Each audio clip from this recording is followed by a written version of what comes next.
Olá, alunos, tudo bem? Mais uma aula do professor Roberto de Geografia e hoje, só que hoje é o por aí, e o por aí está por aqui, né, Daniel? Então, eu vou pedir para o nosso amigo Daniel apresentar o tema da aula de hoje. Daniel, ok? É com você, Daniel. Vai lá, fala com os nossos alunos. Fala pessoal, tudo bem? Hoje nós vamos estar no bairro do Jardim Botânico, dentro do Parque Lage. É isso mesmo, professor? É isso aí, pode seguir. Então, vamos ver lá que lá tem uma caverna artificial. É isso mesmo? Caramba! Vai estar muito bom, hein? Então, alunos, acompanha a aula de hoje. Fica aí com o professor Roberto. Daqui a pouco a gente volta, hein? Tchau! Ok, Daniel, muito bom. Então, vamos ver agora algumas imagens do Parque Lage. Vamos lá? Então, eu comecei aí mostrando a entrada, tá?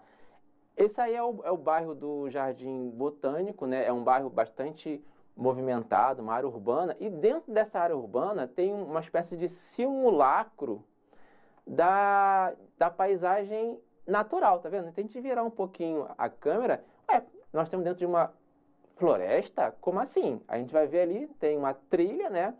E um pouquinho mais adiante vai ter um palacete. Então, a gente costuma falar que esse espaço aí, ele é uma simulação de um ambiente natural dentro de um ambiente urbano, ok?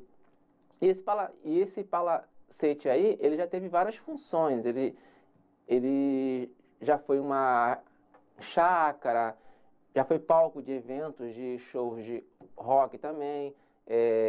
Um milionário já foi dono dele também, né? E ele projetou esse espaço para agradar a esposa dele, que era uma cantora de ópera. Então, alunos, vamos ver agora alguns elementos dentro desse espaço, que inclusive tem fauna e flora ali dentro também. E vamos ver como que o homem ele consegue construir, através do paisagismo, elementos naturais dentro de elementos não naturais também. Vamos lá? Próximas imagens. Então, essa aí é a trilha inicial, tá ok? Também tem uma função turística muito forte também aí.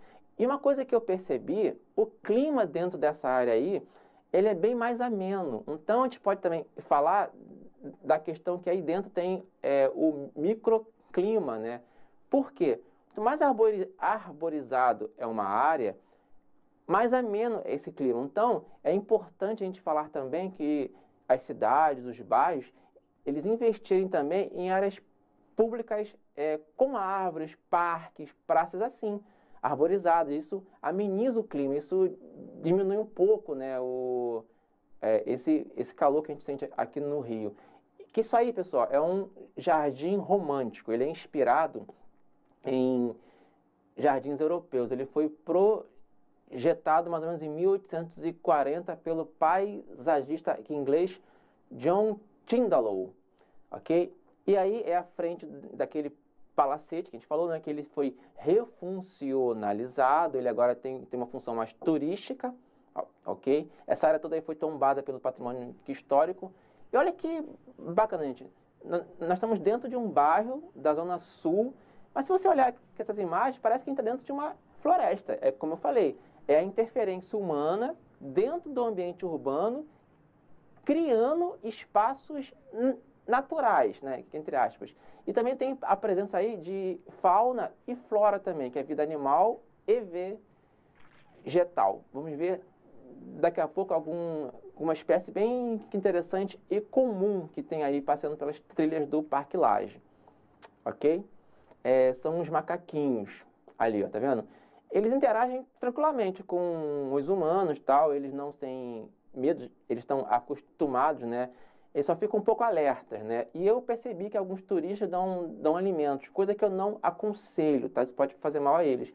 Eles vivem lá pendurando pelas árvores, vivem a vida deles lá tranquilamente, já acostumado com a presença humana.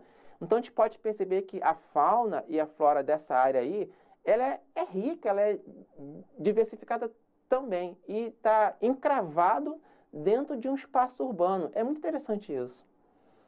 Então, alunos, perceberam como é interessante como que o homem consegue, dentro do espaço urbano, ele simula ambientes naturais dentro do espaço urbano. Caramba, e agora a gente vai ver as grutas artificiais. Mas como assim, professor? Artificial? Sim, a gente vai ver agora, nas próximas imagens. Vamos lá. Então, pessoal, aqui isso aí é uma gruta, que é quase igual a uma caverna, né? Só que a gruta, uma das diferenças que existem, ela tem entradas, tem mais entradas, né? A caverna, na maioria das vezes, tem somente uma entrada. A gruta tem mais de uma. E aí a gente vê que também essa pontezinha artificial também, que dá acesso à gruta. E aí que a gente pode perceber a presença de estalactites e estalagmites. As estalactites são essas formações rochosas no teto, né? Devido à infiltração, à umidade, né? Ocorre as gotas, elas vão caindo e vão formando essas formações rochosas. Quando elas caem no chão, aí forma as estalagmites, né? Que é de baixo para cima. Então, estalactite é de cima para baixo, quando ocorre as gotas vão caindo da umidade, e de baixo para cima, estalagmite. Aí temos alguns lagos artificiais também, com esses peixes que a gente chama de peixes ornamentais, né? Que a gente pode perceber que essa recriação de ambientes naturais dentro do ambiente urbano, né? Como a capacidade paisagística que o homem tem de construir esses espaços, né? Você realmente se sente dentro de um espaço natural, ok? A gente vai ver agora há pouco uma pequena formação rochosa, né? Que tem uma fenda. Temos aí esses peixinhos, né? São muito bonitos, né? Dá uma vida ao ambiente. Tá vendo? Essa formação rochosa aí tem essa rocha encravada nesse morro e ali ao fundo tem uma fenda. A gente fala que é a fenda da rocha. Eu fui ali para ver mais ou menos a altura, para vocês terem uma ideia da altura e da profundidade também. Então também tem elementos naturais, formações naturais dentro desse espaço do Parque Lage, ok? Então, alunos, né? Olha que coisa bacana que a gente viu, né? Vários elementos, né, naturais dentro do espaço urbano. Agora vamos nos despedir com o nosso amigo Daniel, né, do Por Aí. Vamos lá, Daniel, é com você. Então, pessoal, o Por Aí fica por aqui. Nos vemos nas próximas aulas. Acompanhe aí o professor Roberto. Acompanhe o nosso professor aí. E até a próxima. Tchau! Tchau, pessoal. Tchau, tchau. Até a próxima. Até a próxima.